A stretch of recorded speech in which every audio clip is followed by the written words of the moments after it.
What's up, everybody, and welcome in to the Under the Hood podcast. I'm Jonathan Hood with my crazy cousin Wiley, and we're here with you every week. Don't forget to like, share, and subscribe to the podcast and to YouTube as well. We can always use more subscribers on YouTube and also on the podcast as well. Cuzzo, welcome back. How are you, sir?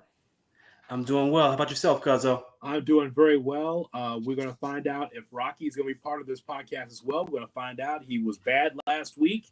So we will find out at the end of the podcast whether he's going to be part of it because he was not good. He's a third member of the show, but he was suspended for his actions last week. Stay tuned. Okay. Oh, okay. So it's a teaser if he's going to be with us. Right. So that means if it's a black family, everybody, he's back in the yard, deep in the yard, in the cold. Please call help right now because Rocky's in the back and he is in trouble. So please. So, I'm cool with the aldermen, so I think I may survive. Okay. Well, of course, you're a political animal that way, so that doesn't surprise me at all. By the way, you can check out the Under the Hood merchandise. It's available right now. It's in the bio of this podcast. If you watch it on YouTube, the link tree just keeps going by. And we have $15 off of all of our merchandise for Under the Hood. As a matter of fact, one of the ladies of the night wore the Under the Hood T-shirt that Wiley met, and probably still smells like baby oil and glitter. And so the Under the Hood. I cleaned it for the show. Huh? Cleaned it for the show. I'm glad you got her out of there before the show started, by the way. You got the hell out of there. You got to go. The podcast is, I'm leaving now. See you. I'll talk to you tomorrow. I'm sure that was good, right? Also, we got the tumbler. This is not for you.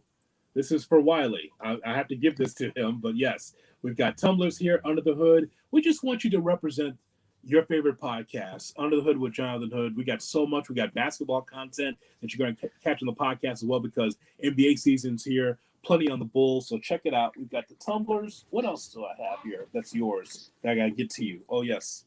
Your water bottle's here too. Nice. So it's got, look at the colors. Cousin, look at the colors. Look at this. Look at the, it's real stuff, man. We want everybody to be able, can't see that. It's got I think it's got a tag on the back. Yes. It's like, and it's durable. Oh, it's durable. Yes. And knock somebody out with this thing. The Under the Hood podcast is available right now. All of our merchandise. Check it out. And again, $15 off this month of October. So, Cuzzo, you and I got plenty to talk about. First and foremost, I'm so happy. My cousin got a chance to see the Chicago Bears live at Soldier Field in front of a sold-out house. The Bears defeat the Raiders by a score of 30-12. The Bears win their second game. We finally got a Bears victory Monday for the first time since September of last year. So tell us about it, man. You were there, so you could give us a real idea of what happened with this Bears win because you saw it live. So before I get to the actual game, me and my boys we go we're doing some tailgating with some friends of mine. So we're out there tailgating, and my youngest Andrew, he's a master at this water bottle toss thing. You know, he can always make it land right side up. He just tosses it in the air. It lands, right side up. I forget what it's called because I'm old, but I'm sure the audience knows what it is. Yes, it's the water bottle thing. Yes, we know that. Yeah. You put a little water in the bottle and you can make it flip and stand on its feet. Yes.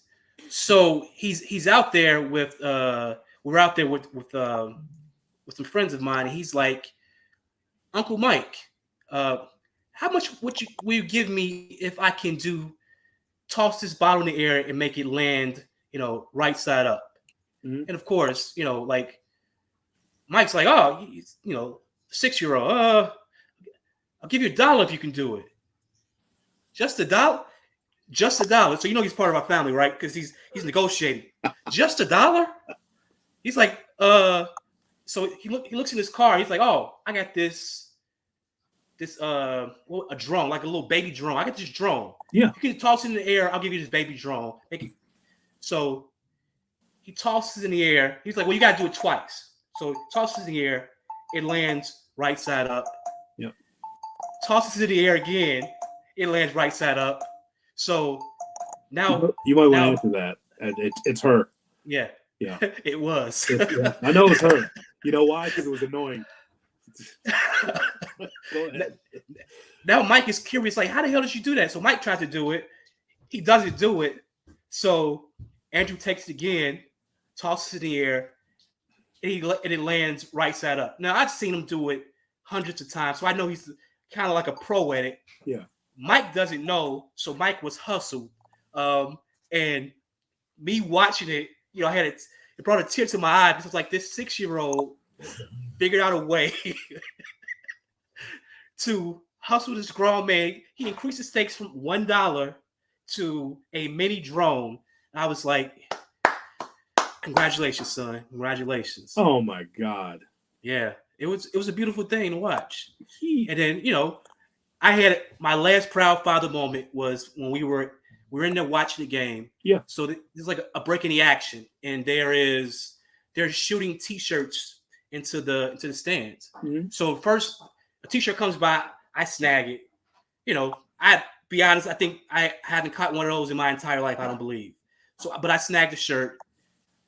Maybe 30 seconds later, another shirt just happens to be heading in our direction again, and my oldest son reaches out and snatches the shirt from the hands of an old man.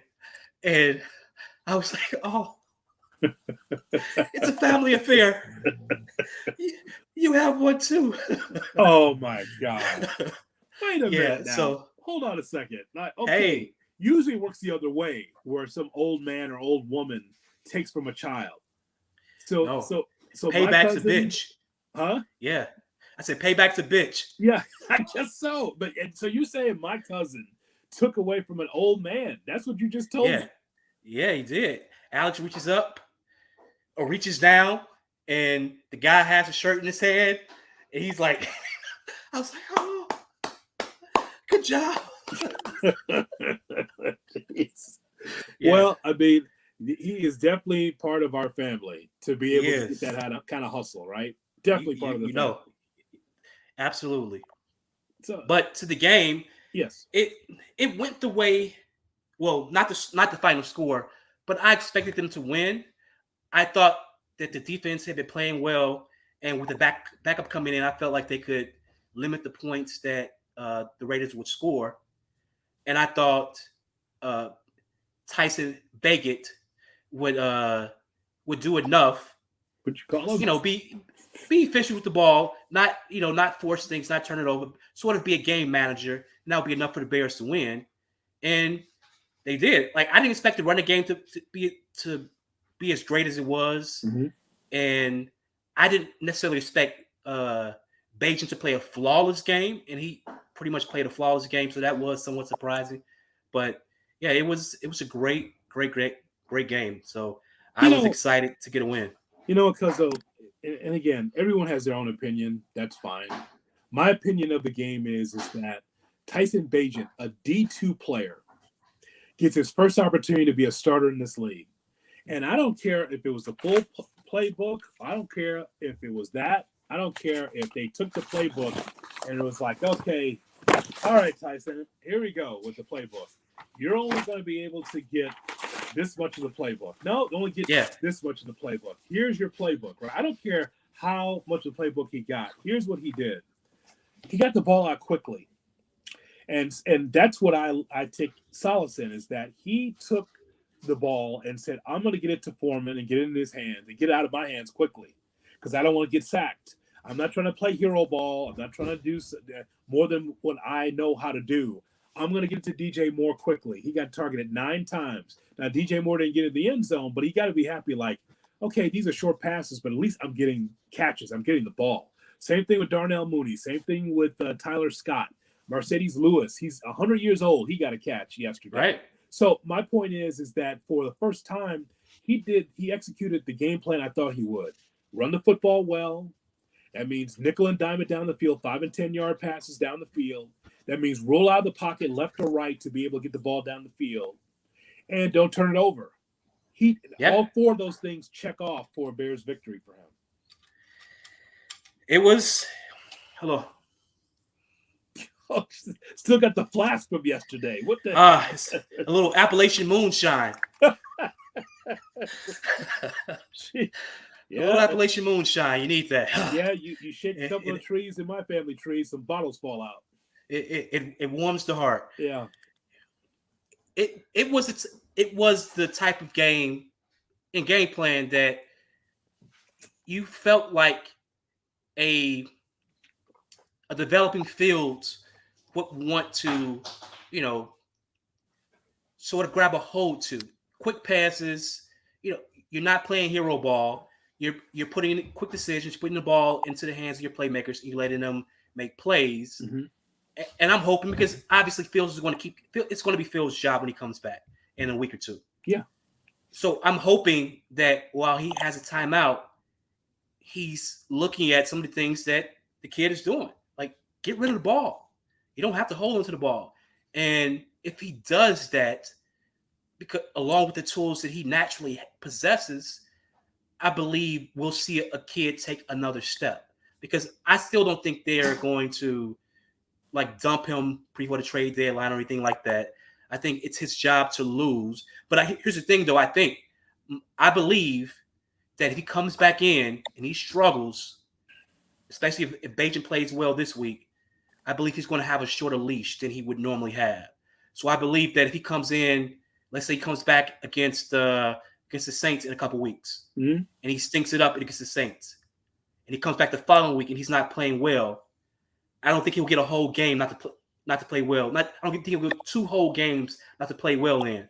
I think they'll make a move to Bajan if he doesn't improve in a lot of areas. So I think Bajan gives him an excuse to sort of bench Fields if he's struggling, because before, who are you going to bench him for? Nathan Peterman? He's literally the worst quarterback in NFL history statistically.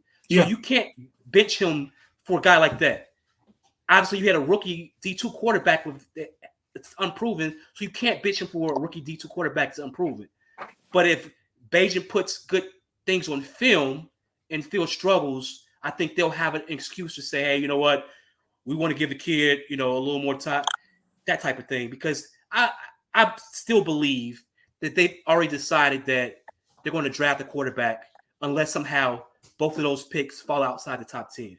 And I don't think that's going to happen at all. It won't, because Carolina's bad. And so the Bears will solidify that number 1 pick. And so my whole thing with Bajan is this. Like, I'm happy that Bajan and the Bears won Sunday. You're happy that the Bears won Sunday. Okay, so, but again, it's just one game. See, people look at one game and say, well, this is what it is. I mean, he's better than Fields. Okay. No. Can you play the Chargers on Sunday and on Sunday Night Football, where you're the only game that's going to be on Sunday night in Los Angeles? I know it's going to be a Bears crowd. It's going to be a complete Bears crowd there, because SoFi Stadium, there's no such thing as a Los Angeles Charger fan. Okay, there's San Diego Charger fans that will make their way up from San Diego, and all points in between. They'll be up there, but there's no Los Angeles Charger fans. So there's going to be a ton of Bears fans there. The Bears will have plenty of support in Los Angeles at SoFi Stadium. But what I'm saying is, it's a different environment. Tyson Bagent comes across cool, and I like that, because you got to have poise, Cuzzo. But the point is, though, is that now that there's tape on him, and if defenses take the short passing game away, what are you going to do? You can run the football, yes, but do you have it in you to throw the ball longer than 17 yards? Okay. That was the longest of the game, 17 yards to Deontay Foreman. And by the way, when we hear game manager, that's not a negative connotation. No. People make it seem like, oh, you're the shits if you're just, a game manager. No, you can win a Super Bowl that way. Just don't turn it over. I don't care how you get it done. I don't care if that third quarter. Let me tell you something, Cuzzo. That third quarter is one of the best quarters I've seen from the Bears in a long time, almost in 2 years. Because they just matriculate the ball down the field. A 5 and dime here, a running game there, just to get the Raiders off, on their heels the whole time. Like, oh, they just keep moving with the chains, I'm fine with that. If that's who he is and you win games like that, I got no problem with that. I don't care if it's aesthetically pleasing. I just like the winning, and I thought we saw that on Sunday. I did as well.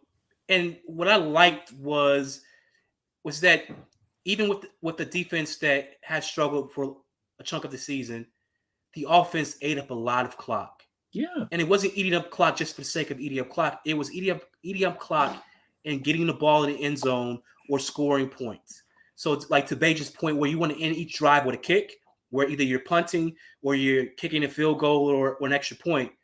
I like that mindset, but I was thankful that they didn't start to go into like a really conservative brand of offense once they got up in the fourth quarter. It's like don't kill the clock, because you try to kill the clock, you'll fuck around and lose the game trying to kill the clock. So stay somewhat aggressive, push the ball, keep pushing the ball, and they did, and they scored a lot of points. So I was pleasantly surprised that they didn't get away from the game plan, and I think it worked.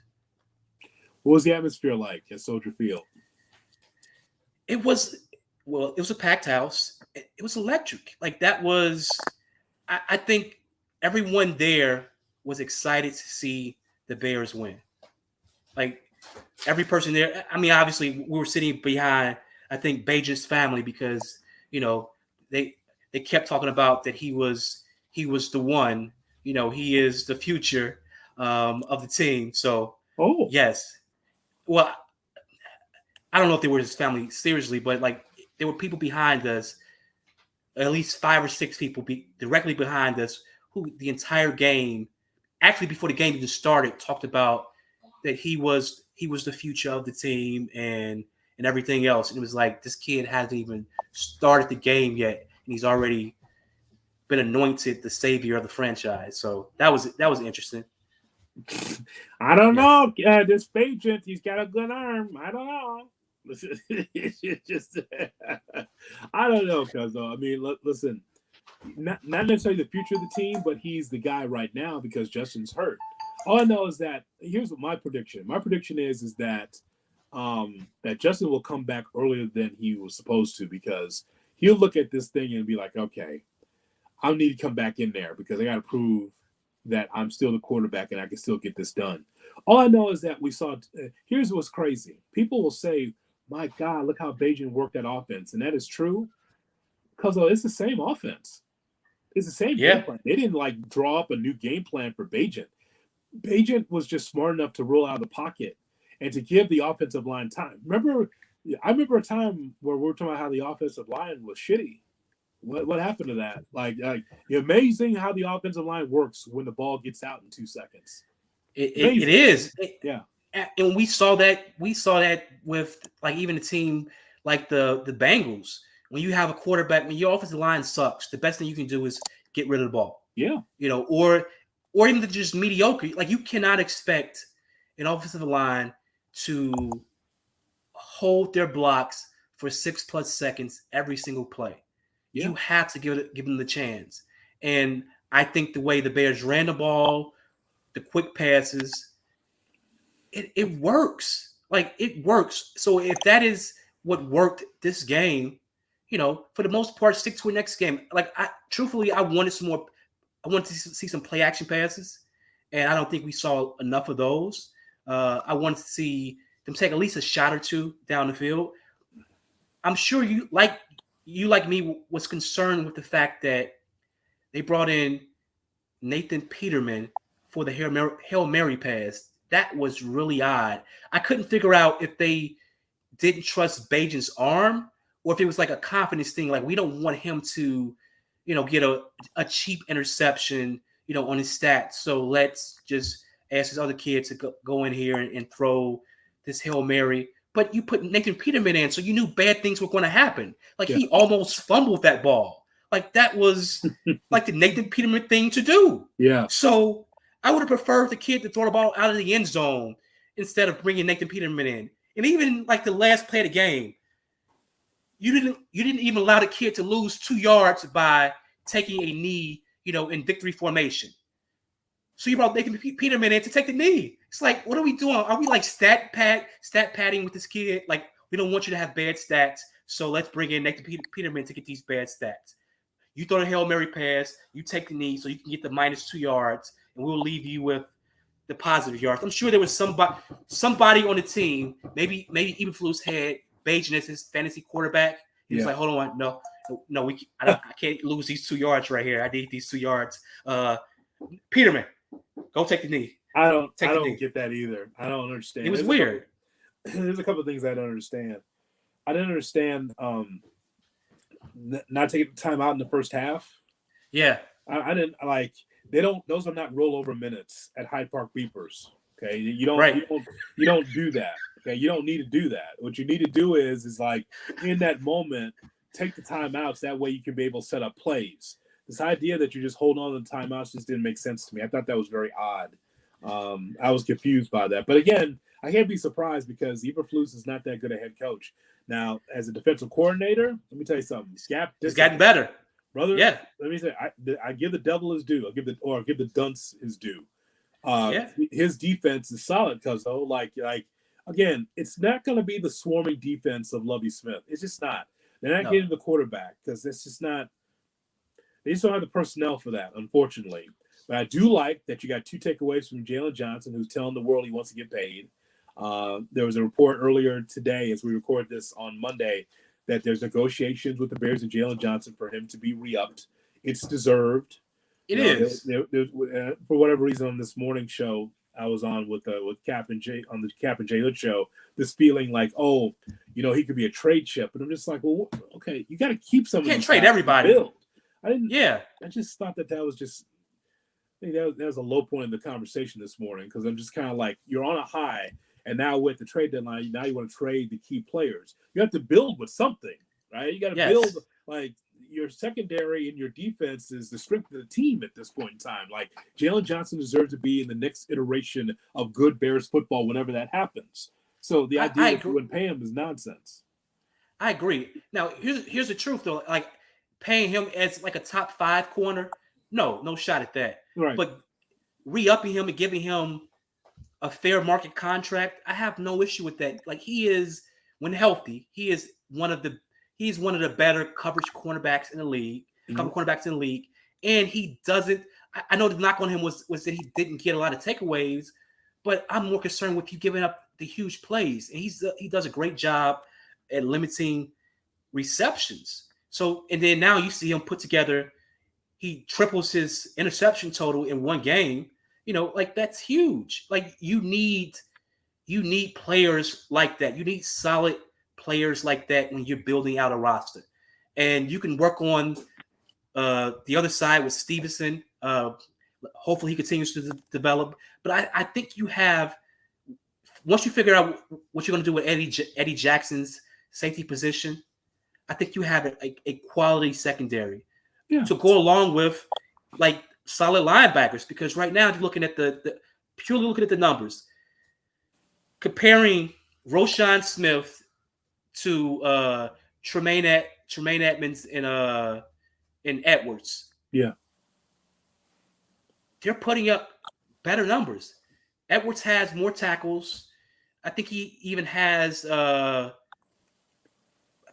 more. I think he has a forced fumble. Mm-hmm. We don't have what's the Ravens guy? What guy we just traded to the Ravens last? Linebacker Roquan Smith. Roquan Smith doesn't have any of those. Roquan Smith doesn't have a forced fumble. Edmonds has 2 interceptions, and then the biggest thing is that Roquan has. Roquan has a great front 4. They don't have that to work with. I would say this: the linebacker core is valuable because you're not getting stops up front. So almost every game, except this one, it's interesting because Jaquan Brisker had the most tackles unofficially, but usually Edmonds and Edwards are usually the top 2 in tackles because teams are getting to the second level all the time on the Bears defense. But it's gotten better though over the last couple of weeks. Yeah, it has. It definitely has. Which again, that's credit to Eberflus, because you can say, well, they haven't played great offenses, but that didn't make a difference before. They were giving up a shitload of points to some really bad teams, and part of that was Alan Williams may have, been part-time working. You need a coordinator who is full-time. And now with Alan Williams, able to focus all of his energy on his hobbies, you Oh, have come on. You don't know. All right. You don't know what his hobbies are. Leave him alone, for you God's know sake. I still don't have an official word of what his hobbies are. I don't know whatever they are. I believe he wanted to challenge Tyson Bagent's father to an arm wrestling match. So I don't know. I don't know what it was, but Eberflus's defense is better than Alan Williams' defense. That's for sure. Yes. That says, and was that safe for Eberflus? I don't know. I'm just saying, like, those guys, I was talking to Lance Riggs about this. Lance came in, and we're talking about gap discipline and just talking about just doing your job. And the Bears defense job, like 2 takeaways, you got 1 sack. Yeah, I like for them to get the quarterback more, but it's okay. Like, this defense from a nothing to where they are right now, I'll take it. I'll definitely take it. So he'll have a job next year as someone's defensive coordinator, and that's good. Like I said before, I don't want the man to be unemployed. I just don't want him to work for the Bears. And I think it's a fair compromise. Get a job, just not with the Bears. Don't worry about it, because you'll get your wish. Don't worry, you get your wish. As long as there's still more and more stories that's coming out of University of Michigan, you'll get your wish. Yeah, I don't know if I want Harbaugh though. Like I know that's and it feels like there is a media campaign to bring Harbaugh to Chicago, and that concerns me because part of me feels like that's Harbaugh using the media to his advantage to build support for him to come to Chicago. We can possibly use that as leverage to get a bigger contract with Michigan or somewhere else. So, That's not true. Well, there's no campaign for Harbaugh.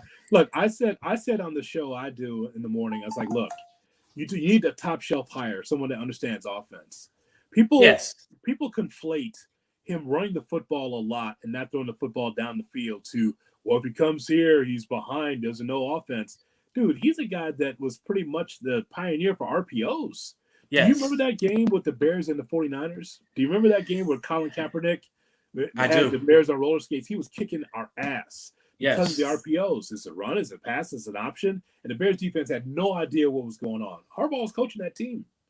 So the idea that, well, his offense is pedestrian in Michigan, so it's going to look like that with the Bears. Well, I mean, it could if you don't have the right personnel. There is no campaign for Jim Harbaugh. There is no campaign. The campaign It feels like it. But from who? No, not from. It feels like whenever I listen to sports radio or I'm watching some podcast over the past couple of weeks, there's been, it feels like there's been a groundswell of support heading Harbaugh's way to, whenever Eberflus is fired, like this is the guy to replace him. Like I hear this. What I hear a lot is you need an experienced head coach or whatever else. But the reality is, right now, when it comes to NFL hires, most of them are young guys. Most are young coaches. There are not many retreads that are being hired as a coach. So you're having a lot of young guys being hired. Now, the thing is, you want to hit on those young guys, but I don't see a lot of retreads. And I don't know if bringing in a guy like Harbaugh and giving him he's going to want roster. He's going to want final say on roster. So does Ryan Poles capitulate to Harbaugh?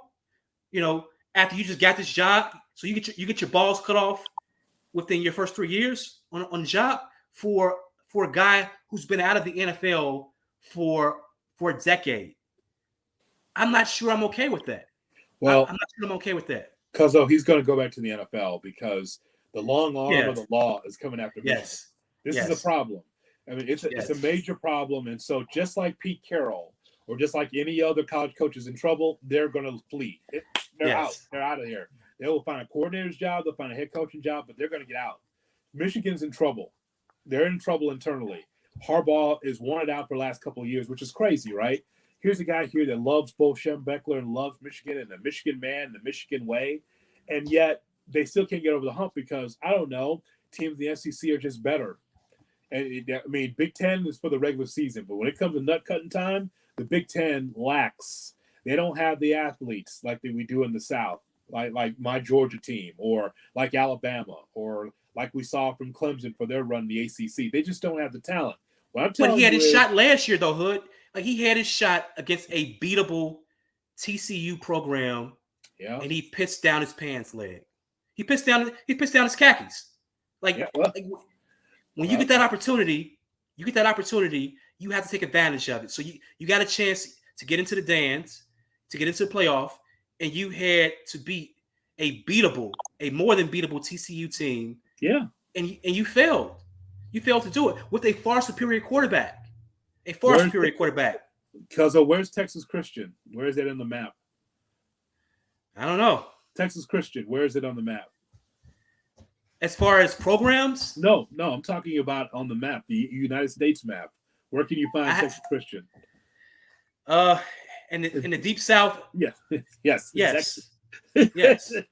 So that's why they lost, because the athlete is better. Yeah, it sounds crazy, TCU, right? But I mean, I'm not surprised.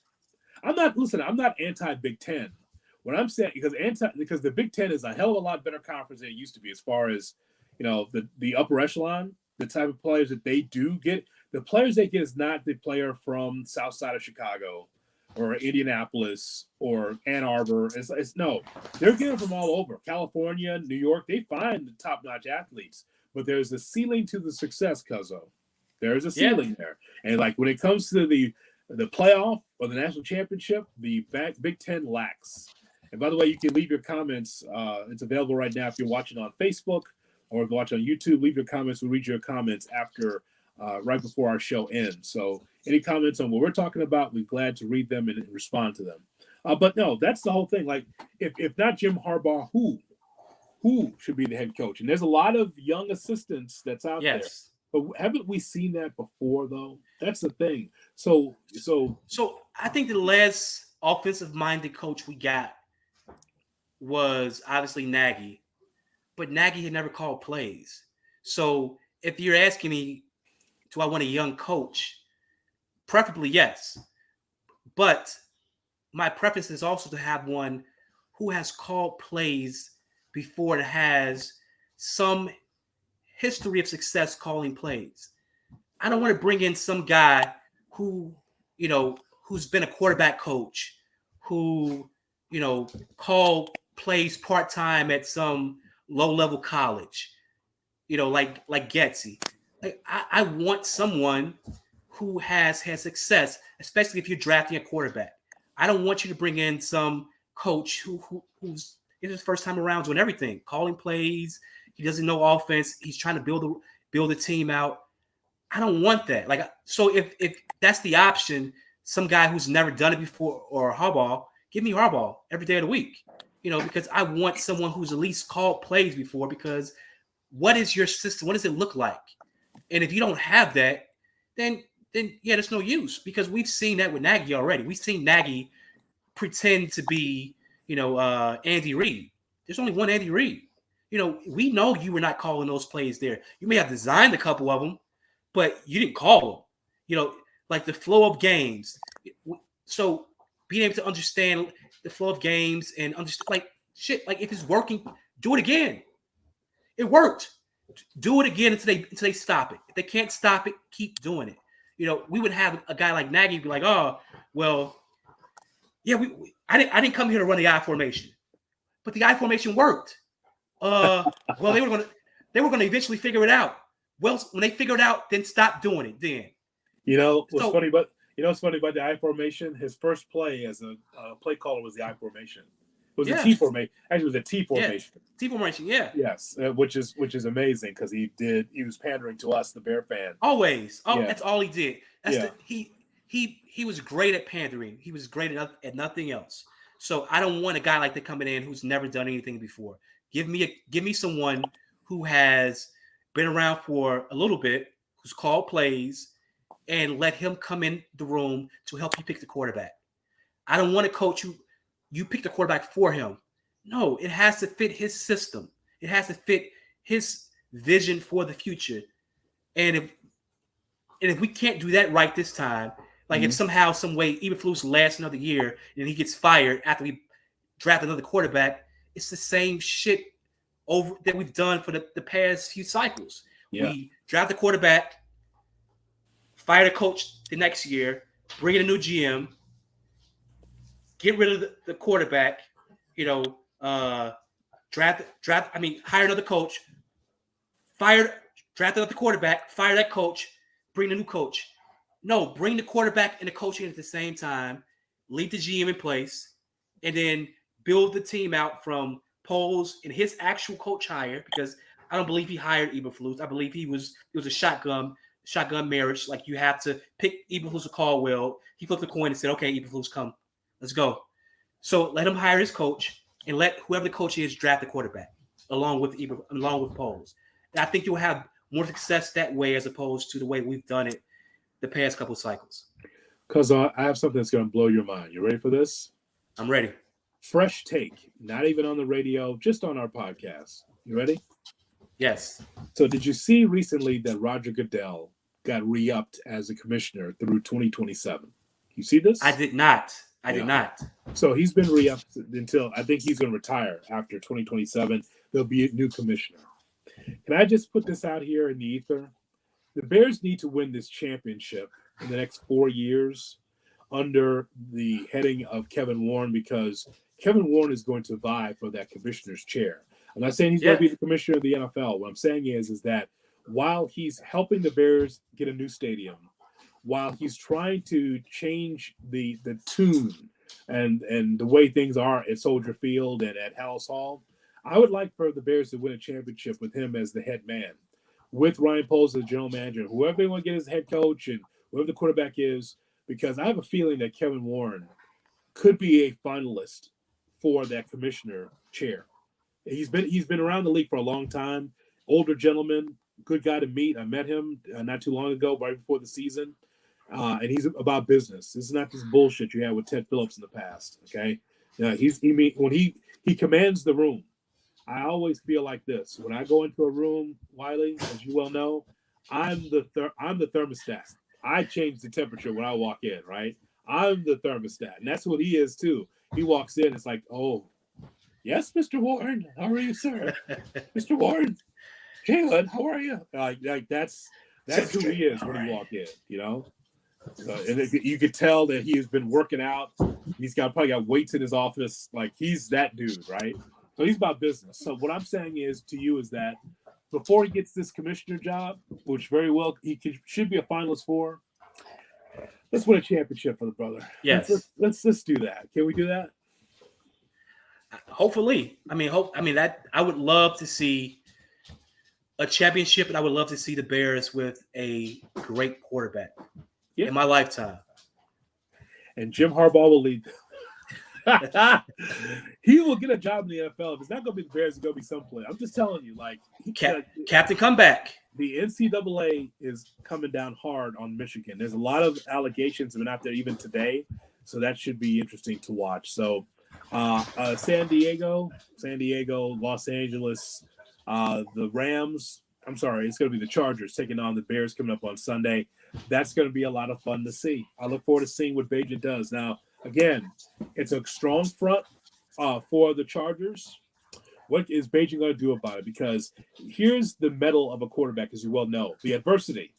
Yes. If there's adversity, what does Beijing do? Is he still going to be cool with that little Scully and that little white T-shirt looking like a short order cook? Or is he going to be able to actually get the job done? We're going to find out, won't we? It's free money, though. To me, it's free money for him. If he plays well, he probably solidifies himself a spot in the NFL, for at least the next few years. If he doesn't, no one expected him to play well anyway. So maybe he'll stick around. Like, he has nothing to lose. So when you have nothing to lose, you should play like it. Before we talk about the Bulls, I'm just in my mind's eye thinking about Andrew. And you're trying to, my little cousin Andrew, your son, is trying to really get into sports. Yes. I got to say it, man, off the air. It wasn't on the air, but before that, you asked him, what's your favorite football team? And he said, New York Jets. He said the Jets. He did. He did.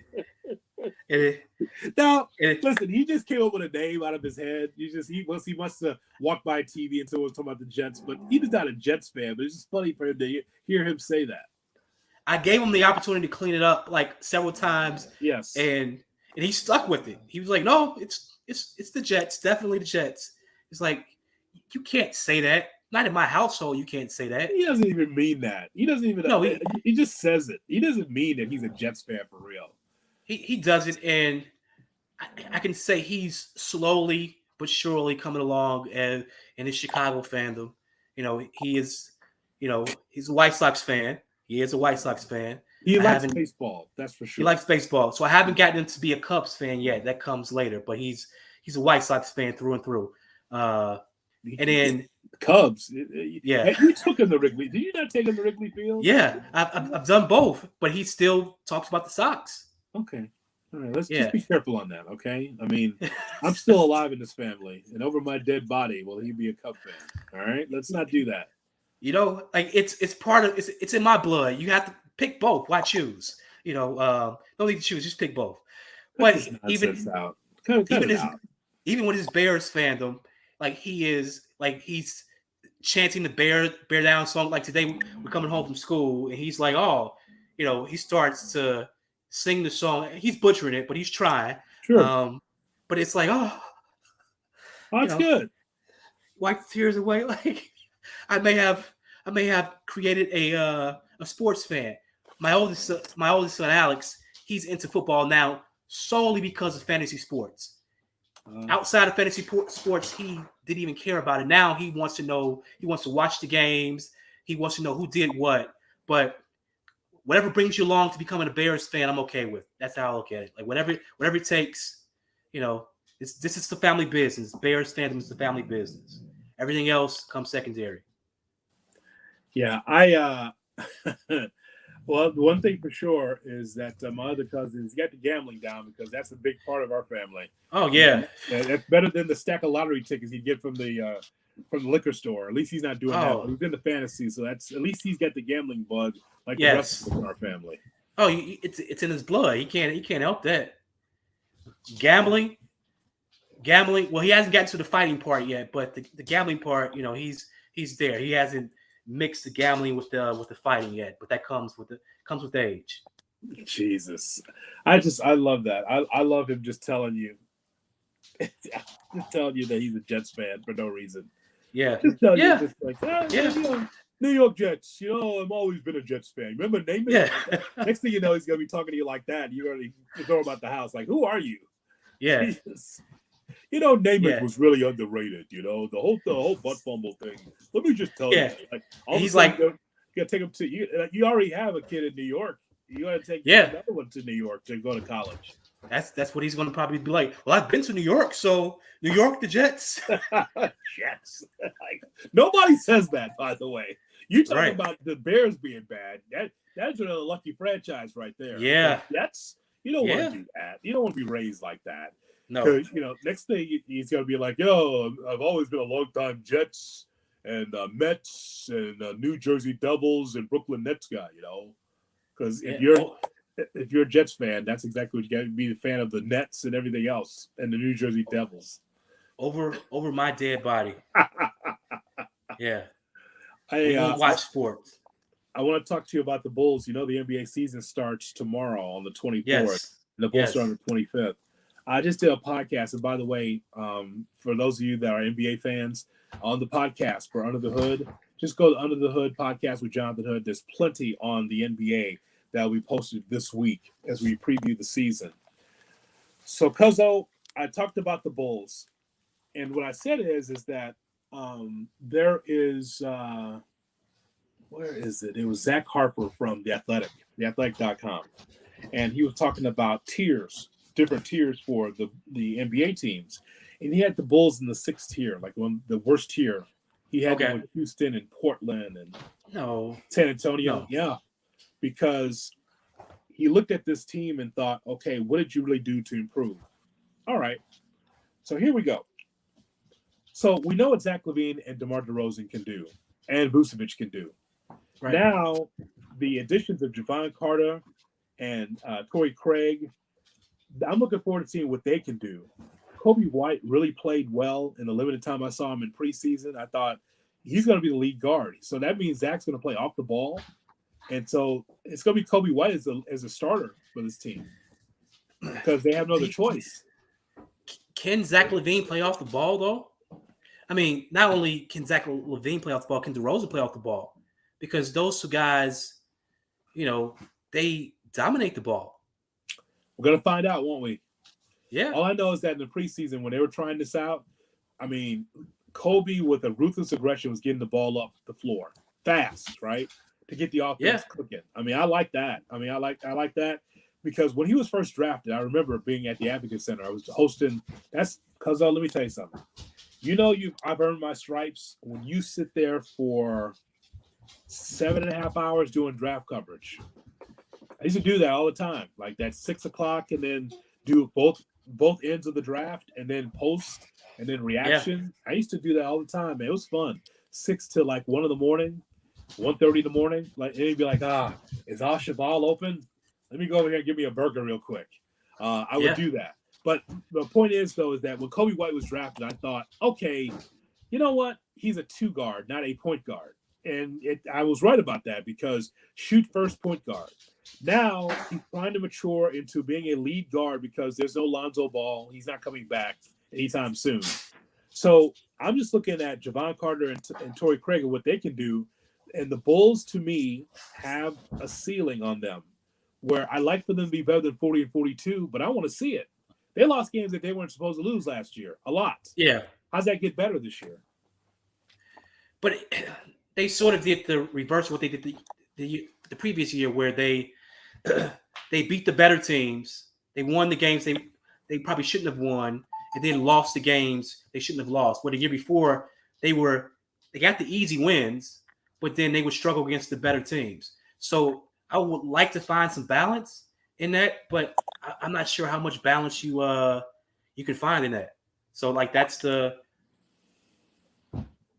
I think it comes down not only to the coach. I think the coach Billy Donovan has to figure out who his alpha is. And you have to establish that alpha from the beginning of the season. Like It can't be a case of where you're trying to appease LaVine because he isn't the alpha. Like the team knows it's DeRozan. So establish DeRozan as the alpha.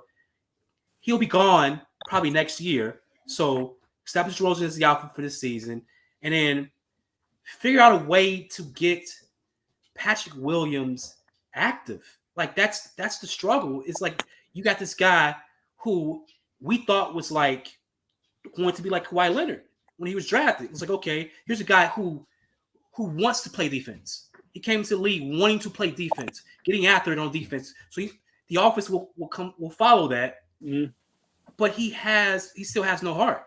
He has no heart. So when I saw the headline that he was looking for a contract that started with a 2 and it wasn't $20 million a year, it's like this kid is insane. I mean, again, I'm okay with you asking for whatever you want to ask for. Sure. Like that's your right as an athlete to ask for whatever you want to ask for.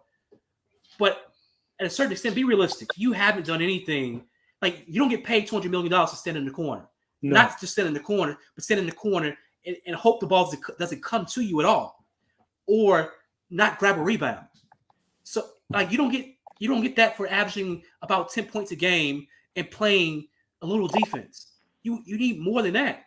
And I think the Bulls still, I don't think they're in the bottom tier of the league. I think that's insane. But I still think they lack the superstar talent to be an upper echelon team. So I think you're still at sort of the ceiling is probably like 5th seed, and then I still think they're a playoff team, but I still think the ceiling is probably like the 5th seed. If all goes well, they'll be a 5th seed. That's not good enough. And let me just tell you, if they get off to a bad start where it's headed down at 40 and 42, when you got to try to fight your way in, they're going to trade DeMar DeRozan. I'm calling it right now. They're going to, because I'm just bracing you. Like if they are underachieving, that's the only trade chip that you can use. You can try to trade LaVine. It's just a big contract. But for a guy that's the oldest guy on the team, this is going to be his 15th season. They're going to trade DeRozan if this team underachieves. I think you can book that. I'm curious, Hood, why did AK bring back? Why did he run it back? This same squad that's underachieved. Why run it back? Like what is it about Kobe White that you think he's going to step? You think he's going to take this year? What is it about Patrick Williams? What is it about Terry? I don't even think Terry is an NBA player. Like, what is it? What do you have that you think is going to change? It's going to make this team be one of the better teams in the league. I don't see it. So, Comfort, they're just comfortable. They're just comfortable because they feel lazy.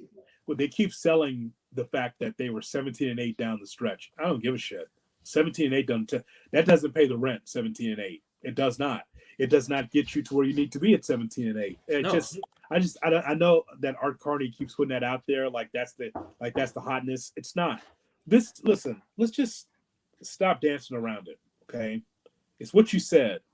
It's Zach LaVine is not he's not an alpha and not a superstar in this league. And you need at least one or two of those on a roster. Look up and down the league and you can see difference makers. And this is, by the way, I'm not shitting on Zach LaVine because I know that he can be able to shoot you into games and shoot you out of games. Yes. Okay? I know that at the end of the day it's going to be 26, 27 points a game, and that's cool. But I could say that Zach is not the reason why the Bulls lose. The reason why the Bulls lose is because they don't have enough talent around them as far as front-facing star talent. I don't need the Bulls to have a super team because that doesn't work anymore. I don't need the Bulls to go after Chris Paul because he's with Golden State. But you got to have more than DeRozan and LaVine and Vucevic to win in the East. You just don't, because the two top teams in the East, Cuzzo, is Milwaukee and Boston.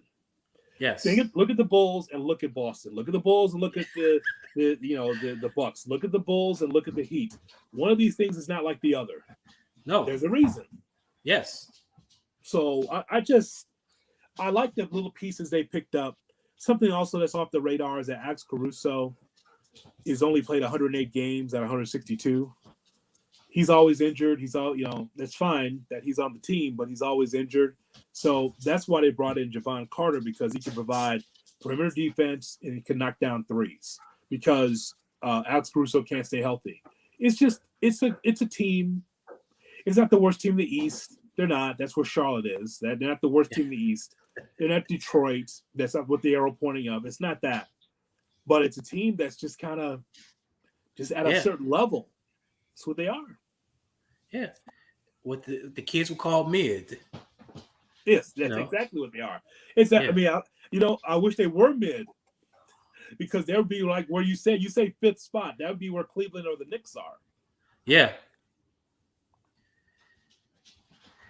I think it's up to them. They're going to have to tear it down to the studs, or they're going to have to get creative. Like the time to get creative was probably with like a trade of what Milwaukee did. You had Giannis say, he just floated it out like, hey, you know what? I may not I may not come back, when it's time for me to re-up my contract. It's like, oh, you may not come back? What do you need? Dame Lillard? Oh, okay. We'll get you Dame Lillard. We'll get Dame Lillard for you. We'll get that. That's what you need. You need Dame Lillard. We'll get that for you. Don't worry about it. What you need? Anything else? And I think you need the Bulls to take a swing like that. I felt like a couple years ago they should have traded for Westbrook. Yeah. Like just shake things up, get some guy in with some energy, something like. So Dame not being on a Dame Lillard sweepstakes didn't make any sense to me, because what did you have to lose? Like you gave up multiple first round picks, before taking a swing at a pedestrian player, hoping that you would, strike gold, and you didn't. So why not do the same thing you did for Vucevic for Dame Lillard?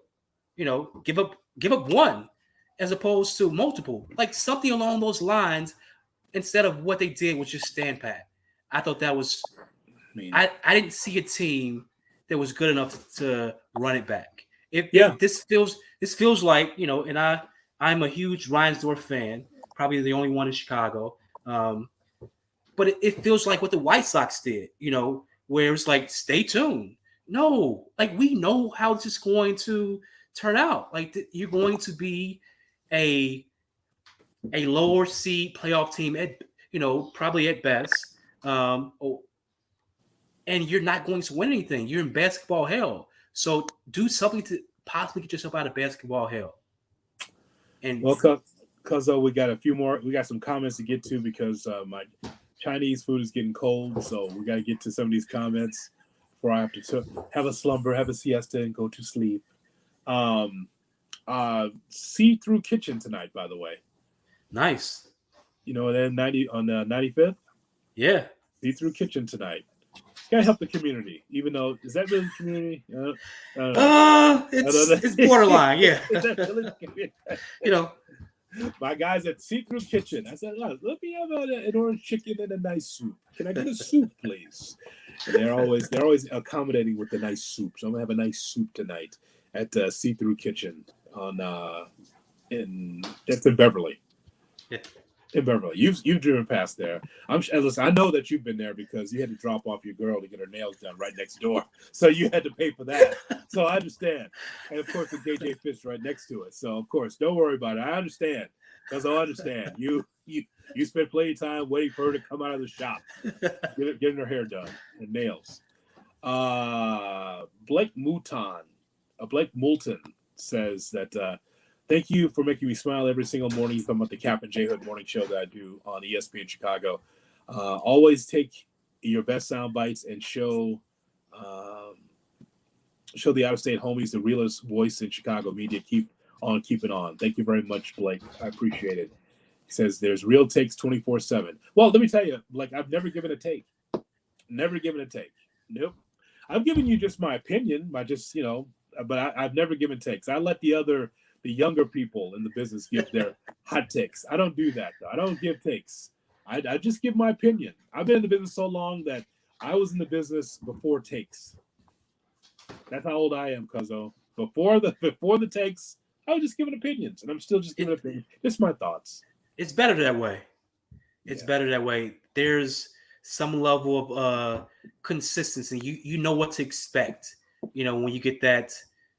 Without the takes, you get the honest opinions. Even if you disagree, you still know, okay, this isn't someone just giving some hot take just to get, a sound bite or get some, some ratings or something. So that's,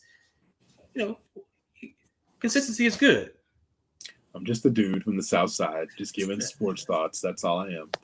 P. Tuff says that he agrees with you. Need a play caller with prior experience and success. Now, listen. P. Tuff says this. Now, I would agree with Harbaugh as someone that can give you is a play caller with success. I don't think that what he does in Michigan is what you'll see in the NFL. Now, here's the one thing. I have no problem with the Bears running the football. Run the football. I got no problem with that. And do some play action down the field and play strong defense. That's been the hallmark of the Bears for generations. I got no problem with that. But, what this usually is, Cuzzo. It's the hot coordinator of the moment, offensive or defensive. Like Eberflus was not the hot name. That was a transition hire. I said it at the time. He's a transition hire. That's not what he wasn't in here to try to set the world on fire. Because here's the deal. If Eberflus was that good, you see his resume and you'd be like, damn, this defense is unbelievable. The defense wasn't that good in Indianapolis. It was middle of the pack. No. It was steady, but it wasn't great. He may have been on his way out as a coordinator in Indianapolis. That's how, pedestrian his defense was. To your point, it wasn't great at all. Tuff says the question is, where do we find this guy? It could be college, it could be pro. All I'm saying is that this next coach has to lead the Bears to a perennial playoff spot or the Super Bowl. Yeah. Enough of this shit. Seriously. I agree. Whoever they hire next, am I pushing Eberflus out the door? Yes, because I know he's only going to be here for a cup of coffee. I understand what he's here for. He's a transition to the next hire. There's no way that this is the answer as head coach. Weak sauce. He's not that dude. But the next guy can't be, we kind of think he might be good. Hey, man, this is not – I used to say this a lot, Cuzzo, and I used to say this a lot. I'm going to say it again for this podcast. Chicago is not the place for a proving ground. Chicago's not the place where you just come as like first time being a coach, first time being a CEO of a team. I'm going to do this now because you can do that in Phoenix, you can do it in Charlotte, you can do it in markets like that. It doesn't care, but you can't do that here. You can't keep bringing in just like rookies in Chicago and thinking you win a championship. You do it differently this time. That's all I'm saying. I agree. This can't be even with like a John Fox. It can't be like your golden parachute job. It has to be someone, who is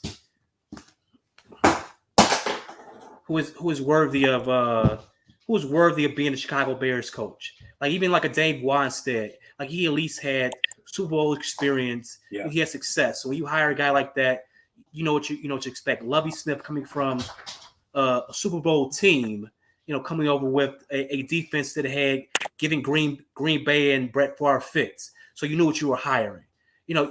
Something along those lines. If it's a newer coach, give me someone who's had some level of proven success, as opposed to someone who is a guy next to a guy next to a guy. That's not Chicago. All right, here's the question everyone wants to know: is Rocky going to make the show this week or no? Let's find out right now. You already threw something at him, so something happened there. What happened there? Was he being bad? You don't even want to know what was just happening. So I'll just you should just get him off the show and just handle it then. You don't have to just sit there. Come here, Rocky. Rocky, right here. Okay, what happened there? Sit. No, sit. So what did Rocky do that was wrong? It's not PG. I can't say it. It's not PG. He took shit on the floor? No. He was looking to make something his lover. Yeah. So yeah. So sit. And also there's Andrew on the podcast also. And yes. He doesn't want to do that. You got to teach Andrew to make sure he doesn't do that. But... Yeah. Oh my God. I need you to turn the camera next time. I think we all need to see that. Oh. I think we all need education. Hey man, you're doing a Wild Kingdom all the time, man. All these animal shows. Why can't we see it on Under the Hood? Why can't we show it? That costs extra. Extra. That's OnlyFans. Okay, we'll have to add a Patreon to this thing. OnlyFans. I got OnlyFans dog version. OnlyFans. Oh my God. Well, Rocky, you ruined it again. You just couldn't be good for an hour, and now look what's happening. Oh, jeez. All right. Well, that'll do it for our podcast here today. Once again, always chaos at the end.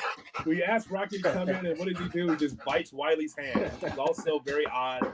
I don't know why he allowed that to happen. I mean, you got chew toys and everything else. No, just bite my arm off. That's fine. I don't understand that. Very odd. I'm going to get a dog in the next couple of years, maybe next year. And that dog will not be biting my arm. I'll tell you that right now. I'm Jonathan Hood, damn it. Daryl's going to bite my arm. Rocky. Sit. Thank you, Andrew. Rocky, sit. Andrew. All right. Well, sit. It's always madness over there. It's so calm over here. Sit. Where he is, sit. madness. Rocky. For Cousin Wiley. Yep, this is Jonathan Hood. Thanks so much for checking out the podcast. And don't forget, we have our merchandise. It's in the link right now. If you're watching right now, check out the link. You see it on the bottom here on YouTube. Linktree, K-Hood Radio. That's where you can get the merchandise. We've got T-shirts. And that T-shirt still lasts, even though Rocky's there. He hasn't chewed it up. Yes. That's good. Yes. We got the tumblers. Absolutely. We've got all the other merchandise as well. So check it out for Andrew Hood. We'll talk to you next time. Oh boy, it's chaos over there. Oh my God, it's crazy. Under the hood. Oh, there's fur flying everywhere. Right. There's fur flying. Oh my God, what the hell happened over there? I want to tell you something, folks. Can I just say something? When this camera goes off, this is gonna be like James Evans in Good Times. Wiley's gonna go off on this dog. He's holding it together now, folks. Just let me know. Some ass is about to be beat. I want you to know. So long, everybody. We got to get out of here. It's too much. Here comes the beat.